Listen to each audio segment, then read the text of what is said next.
And it's hard to lead if you can't tackle your own emotional cycles, well-being, unhappy. I mean, all of it that comes with it, fear and anxiety, all of it. But you now have to tackle it for your staff or your team as well.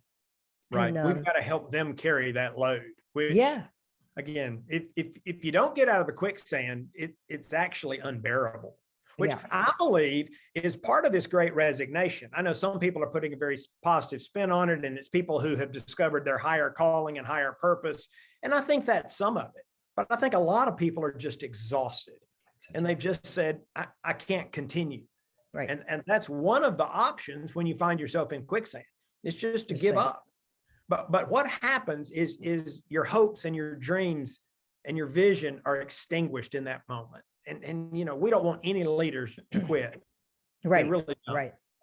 Well, and you hate to see somebody who's invested so much on getting their career to a particular state and has had success in that career and has a long runway ahead of them to just stop and say, I can't take it anymore. I mean, you have to ask, what is it that we have done to people and organizations that leads them to the point of saying, I can't take it anymore? Well, it's interesting. We started down a path of trying to figure out, what do we do to mitigate or eliminate these toxins? And we decided that was futile, that we wanted to focus on the leader and said, okay, what is it the leader can do? Because I mentioned that one option is to give up. There are only two other options. One is to swim in the quicksand. And I think that's what the majority of leaders do. There are two fundamental problems. We could talk about this during our whole time here, but there are two fundamental problems. One, it's not sustainable. It's actually exhausting. Yeah. And so, well, why do you want to do that?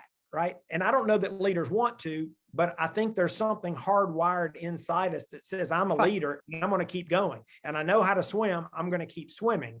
But they've not acknowledged the circumstances and the reality in which they're trying to lead. The second option, I mean, once you're in it and you say, I'm going to keep swimming, you're not going to sustain that. But secondly, you're not going to lead well. Yeah. There are no gold medals ever been won by somebody swimming in quicksand.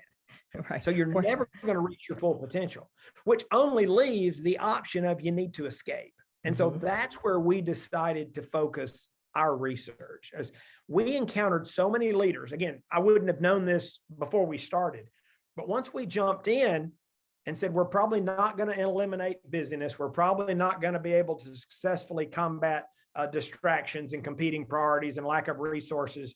So who are the men and women who seem to have developed the ability to get out and stay out? And that's where we shifted our focus. We said, we want to help leaders escape the quicksand. We're not going to get rid of it. Great. Great.